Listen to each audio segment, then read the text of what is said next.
Mesdames, Messieurs, bonsoir. Bienvenue dans ce journal dont voici le sommaire.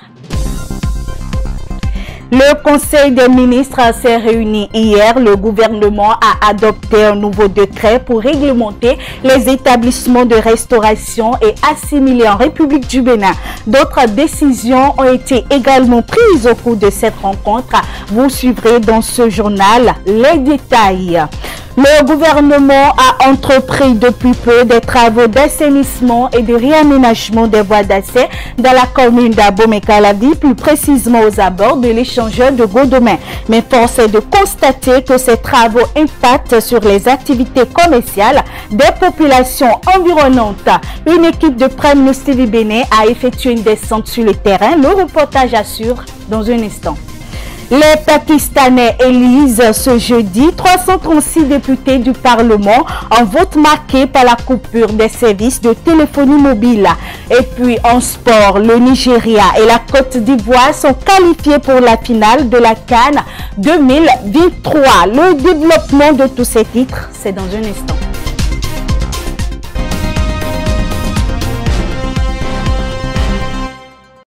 À nouveau, bonsoir et merci de nous rejoindre dans ce journal. Nous ouvrons par une brève. Le président de la République du Bénin était en conférence de presse ce jeudi 8 février 2024. En face des hommes des médias, le chef de l'État a donné sa position sur l'épineuse question qui fait objet de l'actualité politique depuis quelques jours. Je ne veux pas qu'on touche à une seule virgule de la Constitution. Je l'ai dit aux députés de la mouvance, je ne demande aucune révision. Nous avons tourné cette page, a-t-il martelé aux journalistes. Il précise par ailleurs que le débat sur un probable troisième mandat n'est guère d'actualité. Les membres du gouvernement ont tenu ce mercredi 7 février 2024 leur séance hebdomadaire sous la présidence du chef de l'État, Patrice Talon. Plusieurs décisions ont été prises au cours de cette séance. Suivons ici le porte-parole du gouvernement, Wilfried Léandre Rumbéji. Ce mercredi 7 février 2024, le Conseil des ministres s'est réuni sous l'autorité du président de la République, M. Patrice Talon. Les décisions que voici ont sanctionné la séance. Au chapitre des mesures normatives, réglementation des établissements de restauration et assimilés en République du Bénin. Le développement touristique est l'une des principales priorités du gouvernement, d'où la nécessité de procéder à un renforcement des capacités managériales du secteur à travers l'amélioration du cadre institutionnel et réglementaire en ce qui concerne notamment le système d'octroi des licences et le classement des entreprises touristiques. Au nombre de celles-ci se trouvent les établissements de restauration, jusqu'ici régis par un décret de 1987 qui, bien que faisant la distinction entre les établissements homologués et ceux qui ne le sont pas, manque de précision s'agissant des conditions d'accès et d'exploitation. De ce fait, en phase d'investissement, les restaurants ne sont soumis ni aux dispositions spécifiques en amont de construction, ni aux conditions techniques de sécurité et d'hygiène requises pour l'entrée en activité. C'est pourquoi le présent décret, qui découle d'une analyse minutieuse effectuée avec le concours de l'Organisation mondiale du tourisme, est plus adapté au secteur et permet de corriger les insuffisances relevées. Il offre par ailleurs l'avantage de se conformer aux dispositions communautaires de l'UEMOA ainsi qu'aux normes internationales. Ainsi, le texte organise les conditions de construction, d'extension, de transformation et d'aménagement, de même que celles d'ouverture, d'exploitation et de classement des établissements de restauration et assimilés. Sont également précisées les modalités de contrôle et les sanctions en cas de manquement aux obligations. Le ministre du Tourisme, de la Culture et des Arts et le ministre de l'Intérieur et de la Sécurité publique veilleront au respect strict du nouveau cadre réglementaire. Au titre des autres mesures normatives, il a été adopté le décret portant modification de celui relatif à la composition et au fonctionnement du comité stratégique de la commission de surveillance de la Caisse des dépôts et consignations du Bénin. Au chapitre des communications, en point 1, mission de maîtrise d'œuvre et de construction de 7 commissariats dans des communes frontalières du Bénin. Dans le but de renforcer la couverture sécuritaire sur l'ensemble du territoire national, en particulier dans certaines communes frontalières des pays limitrophes, le gouvernement a élaboré un plan de construction de commissariats de police dans 15 localités considérées comme stratégiques afin d'assurer une présence plus marquée des forces de sécurité, d'améliorer leurs conditions de travail et d'accroître leur capacité d'intervention. La première phase de ce plan concerne les 7 localités suivantes. Monsé et Kompa dans la commune de Karimama, Funungo, Goumori et Soroko dans la commune de Banikoara, puis Dassari et Gouandé dans la commune de Materi. Aussi, le Conseil a-t-il autorisé la contractualisation avec des cabinets et entreprises sélectionnés pour la maîtrise d'œuvre et la construction des infrastructures. Les commissariats des autres localités que sont Tantega, Kaobagu, Orukayo, Neganzi, Sabakansi, Libusu, Tanongu et Dipoli seront pris en compte dans une phase ultérieure. En point 2, mise en œuvre du plan d'action de réinstallation des personnes affectées par les travaux de curage mécanique du chenal Gbaga à Grand Popo. Le démarrage effectif des travaux est imminent et la libération des emprises utiles devient impérative. Or, l'exploitation du périmètre du projet occasionnera une restriction momentanée d'accès des occupants des sites retenus pour le stockage de sédiments et végétaux, puis une impossibilité d'accès temporaire sur certaines parties du cours d'eau. L'état des lieux des différents sites d'accueil des travaux a révélé la présence d'usagers de profils variés, pêcheurs, marailleuses, maraîchers, piroguiers, etc., d'occupants sans titre ni droit et de présumés propriétaires de domaines non bâtis. À cet effet, il a été procédé au recensement des personnes et des biens, ainsi qu'à l'évaluation des indemnisations et soutiens à verser en appui à la réinstallation des personnes affectées.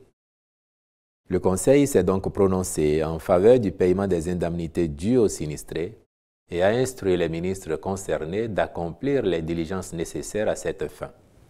Au chapitre des rencontres et manifestations internationales, il a été autorisé la tenue au Bénin du 22 au 24 février 2024 de la 4e édition du Forum des mines et du pétrole de la Communauté des États de l'Afrique de l'Ouest, ECOMOF 2023. Au chapitre enfin des mesures individuelles. Sur proposition du ministre, les nominations ci-après ont été prononcées au ministère du Travail et de la Fonction publique. Inspecteur général des services et emplois publics, M. Norbert Bokas-Kanounon. Secrétaire général du ministère, M. Germain Nounayon Alokbo. Secrétaire général adjoint du ministère, Mme Léa Appoint Estelle Ronfort Akpovo. Conseiller technique à la protection sociale, M. Aboubakar Alassane. Directeur général du travail, M. Edgar Daoui. Directeur général du renforcement des capacités et de l'employabilité, M. Omer Wanillon Charles Avala. Directeur départemental du travail et de la fonction publique du littoral, Mme Mireille Constance Legba Adankon, je vous remercie. Les démissions tous azimuts au sein des mairies des secrétaires exécutifs devient de plus en plus récurrente au Bénin, une situation qui entrave le processus de développement local, ce qui préoccupe sans nul doute les Béninois. Quelques citoyens rencontrés à Cotonou se prononcent sur la question. On les écoute au micro de Judicaël Davor et de Ores Aïtchéou. À mon avis, c'est qu'il manque un système quand même de suivi et d'amélioration, ce qui fait que les gens démissionnent. Il faudrait que l'État pense à améliorer le fonctionnement des SE au niveau des différentes communes. Les communes n'ont pas les mêmes statuts, n'ont pas les mêmes réalités. Et forcément, il y a des situations qui amènent les SE à démissionner. Il faut se poser la question de savoir mais pourquoi est-ce qu'ils démissionnent? Qu'est-ce qu'il faut faire pour faire en sorte que désormais les SE ne démissionnent pas, mais qu'ils aient des situations qui leur permettront quand même, ou bien qu'ils aient quand même une assistance qui leur permettra de mieux jouer leur partition au niveau de ces communes-là. Donc il ne faut pas seulement accepter leur démission parce que les gens ont bien envie de démissionner. C'est nouveau. Moi, je pense que d'habitude, les Béninois n'ont pas l'habitude de démissionner. Et si on en est arrivé là, il faut se demander alors qu'est-ce qui a amené ça et comment faire pour corriger ça. Mais maintenir la situation telle, je crois qu'on va faire le tour de tous les candidats qui ont eu à participer à ce concours-là et à être retenus sans pouvoir trouver de solution aux véritables problèmes qui se posent. Il faudrait qu'une équipe soit mise en place pour chercher à savoir qu'est-ce qui ne va pas au niveau des communes. Qu'est-ce qui fait qu'au niveau de certaines communes, les SE n'arrivent pas à véritablement prendre en main le fonctionnement des communes, à véritablement jouer leur partition. Qu'est-ce qui les oblige tant à démissionner? Est-ce que c'est lié à leurs compétences? Est-ce que c'est lié au fonctionnement politique du terrain? Est-ce que c'est lié aux réalités politiques de la commune? Est-ce que c'est lié même au fonctionnement, au passé de la commune? Il faut voir tous ces aspects-là et d'autres aspects que je n'aurais pas énumérés qui peut-être handicapent le fonctionnement des SE. Et ce n'est qu'en corrigeant cela que véritablement la réforme pourrait avoir du bon chemin.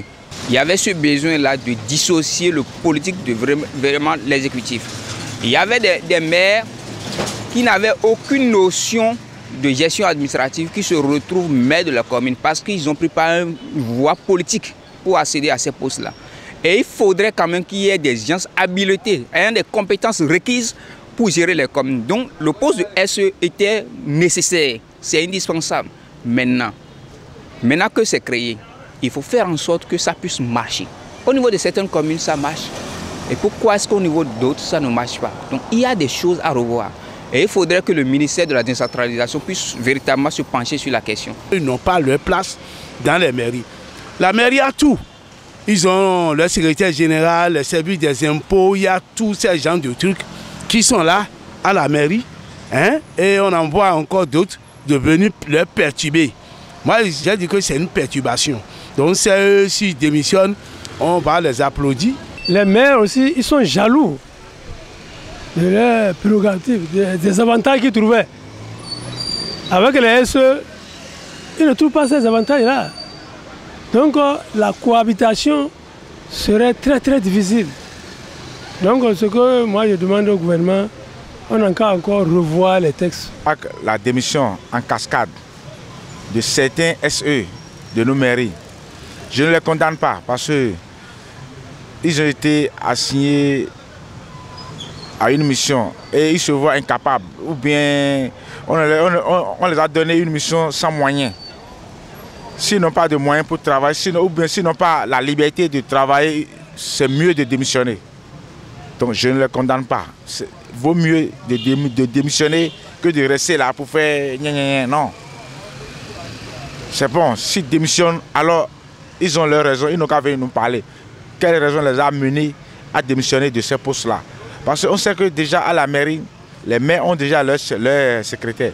Maintenant, le gouvernement va encore nommer un autre secrétaire là, et c'est ce secrétaire qui est l'ordonnancier de toute la finance, de toutes les dépenses de la mairie.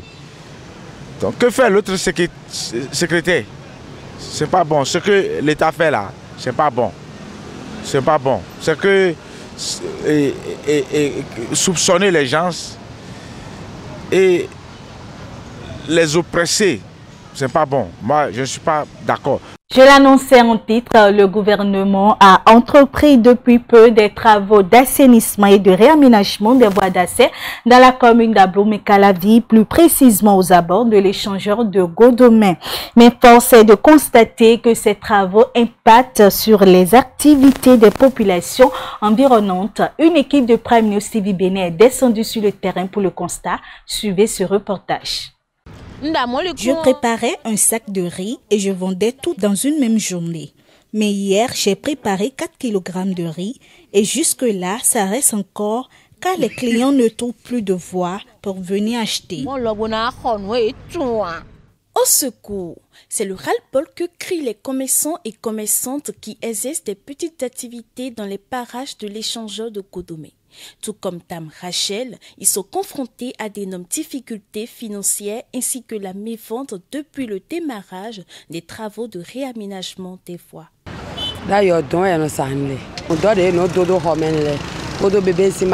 Il y avait un stand où je vendais des moustiquaires, des matelas, les nappes de soleil, les lampes, des brûleurs, des pommades, des poudres de bébé. Mais depuis la fermeture de la voie, je n'enregistre plus de clients. C'est la mévente totale. Mes enfants sont à l'école et vu cela, j'étais obligée de créer une petite activité temporaire de vente de tchakpalo.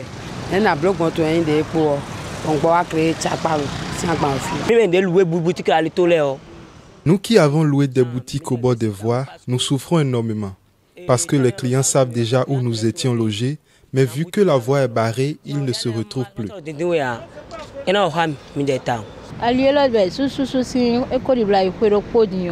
Tôt un an que cette voie a été bloquée. Je n'arrive plus à payer mon loyer comme auparavant.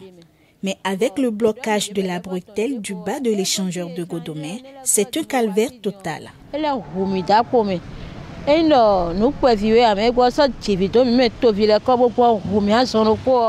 En lieu et place de souffrir ainsi, c'est mieux de nous tuer.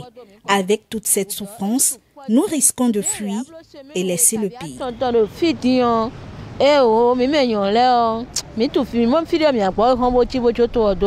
Outre ces derniers, les conducteurs de taxi-moto et transporteurs expriment aussi leur mécontentement. Parce que nous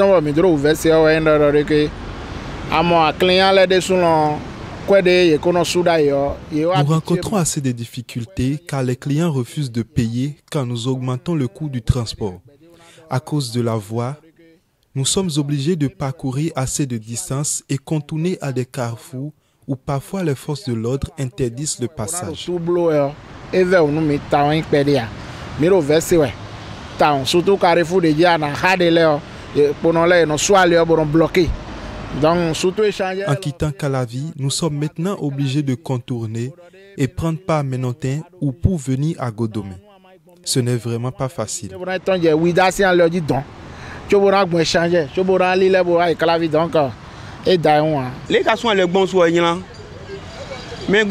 Cette façon de bloquer les voies est très mauvaise. Ceux qui quittent la ville pour la maison ont des difficultés à rentrer.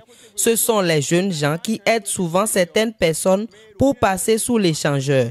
Mais il faudra débourser 100 francs pour ça d'abord.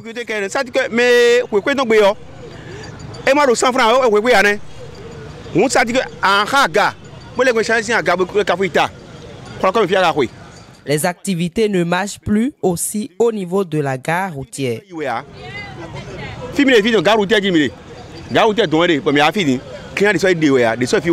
Il lance un appel au gouvernement. La fermeture des voies n'est pas aussi mauvaise. Mais il faut qu'ils finissent un endroit d'abord avant d'entamer un autre. Ne pas terminer les travaux et bloquer les voies ainsi ne nous arrange pas du tout.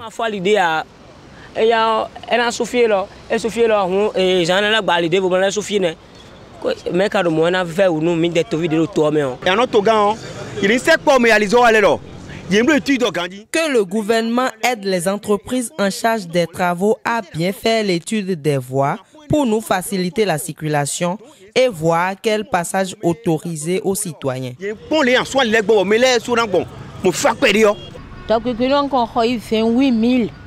J'achète les croupillons de viande à 28 000 francs, mais les voilà qui se gâtent. Je les distribue souvent gratuitement. La perte devient si énorme que le président nous vienne en aide. J'implore juste l'aide de l'État, qu'il sache que les femmes font des prêts et qu'elles ont des délais pour le remboursement. Soulignons que ces travaux de réaménagement des voies entrent dans le cadre du projet Asphaltage, un des projets phares initiés par le gouvernement pour améliorer substantiellement le cadre de vie des Béninois. C'est un reportage signé Prisca Huassou et Ores Aïcheou. En inter-actualité, ce jeudi, les Pakistanais sont appelés aux urnes pour élire leurs représentants. Une élection fortement dominée par une population majoritairement jeune. Tandis qu'au Sénégal, les États-Unis qualifient d'illégitime le vote du Parlement sénégalais qui entérime le report de la présidentielle. Le condensé de toutes ces informations, c'est dans cet élément.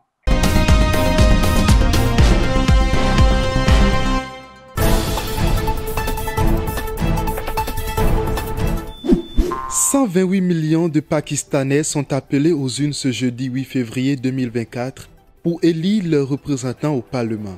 La jeunesse se retrouve au cœur de cette élection.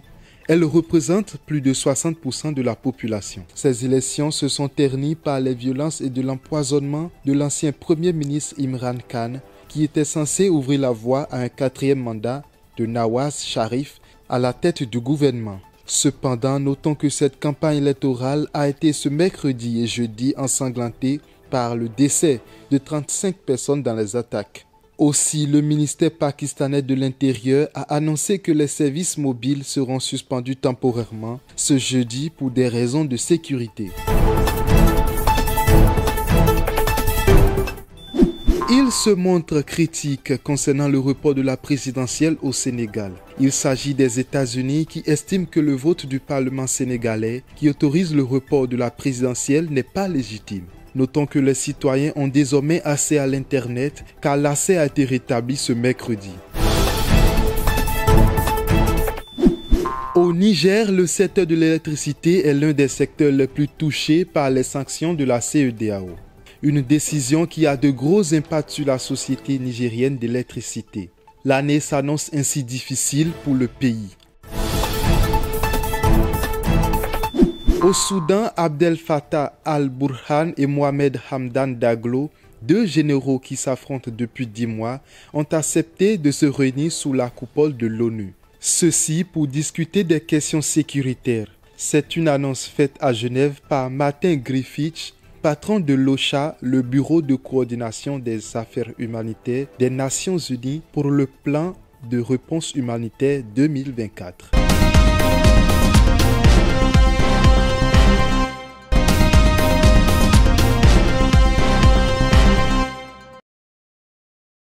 En sport, CAN Côte d'Ivoire 2023, les matchs de demi-finale se sont déroulés dans la soirée de ce mercredi 7 février 2024. Au thème du premier duel de la journée, les Super Eagles du Nigeria ont éliminé les Bafana Bafana de l'Afrique du Sud sur un score de 4-2 aux séances de tir au but. La Côte d'Ivoire, quant à elle, s'est merveilleusement qualifiée pour la finale grâce à l'unique but marqué par l'attaquant Sébastien Haller à la 65e minute. Le pays hôte affrontera donc le Nigeria en finale le dimanche 11 février prochain au stade olympique Alassane Ouattara.